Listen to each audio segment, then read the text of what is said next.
السلام علیکم ګرانو کتونکو غواړم چې نن تاسو د موبایل د واليوم د بټنو د یو ډیر زیات ښایسته سیټینګ نه خبر کم. نو تاسو ګورئ چې کله زه د خپل موبایل د واليوم په بټنو باندې کلیک وکړم نو د هغې هغه شکل هغه ډیزاین د موبایل په سکرین باندې دغسې ښکاري. نو تاسو هم کولی شئ چې دغسې سیټینګونه په خپل موبایل کې وکړئ. په دې کې نور هم ډیر زیات دغسې ډیزاینونه شته دی. نو ډیر زیاته ښایسته ویډیو د خامخا تر اخره پورې وګورئ. تاسو به پوه شئ چې څنګه کولی شو دغه سیټینګ په خپل موبایل کې وکړو او خپل موبایل سکرین مو ښایسته کړو.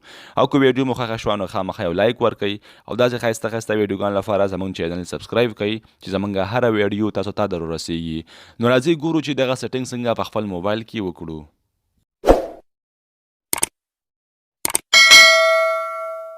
نو تاسو به اول د خپل موبایل پلی سټور کولاو کوئ. چې کله مو پلی سټور کولاو کو دغلته به تاسو سرچ کوئ واليوم سټایل. نو زه غواړم دغلته ولیکم واليوم سټایل او بیا دغه سرچ کم.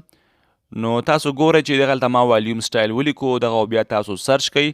نو دلته به تاسو ته ډېرې اپلیکیشن راشي. دغه اولنی کم اپلیکیشن چې تاسو ته د موبایل په سکرین باندې ښکاري دغه به تاسو په خپل موبایل کې انسټال کوئ. نو دا بس تاسو د موبایل هوم سکرین ته راشي او دلته به تاسو بیا په دغه باندې کلیک وکئ. نو چې کله مو دغه باندې کلیک وکړو بیا به دغه سټارټ بټن کلیک کئ. نو تاسو ګورئ چې دلته ډیر زیات دغسې ډیزاینونه شته دی.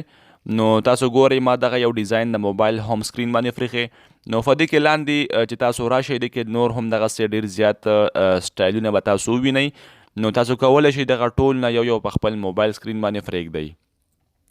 نو په دې کې تاسو ګورئ چې دغسې ډېر زیات ښایسته ښایسته ډیزاینس دي.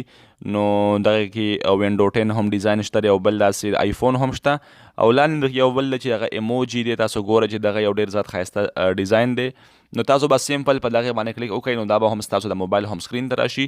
نو ډېر زیات ښایسته سیټینګ دی خامخا په خپل موبایل کې وکړئ. نو امید لرم ستاسو به دغه ویډیو خوښه شوي. که ویډیو م خوښه شوي نو خامخا یو لایک ورکړئ او ملګرو سره یې شیر کړئ چې هغوی ترې هم خبر شي او داسې ښایسته ښایسته ویډیوګانو لپاره زموږ چینل سبسکرايب کړئ چې زموږ هره ویډیو تاسو ته در ورسیږي. تر بلې ویډیو د الله په امان.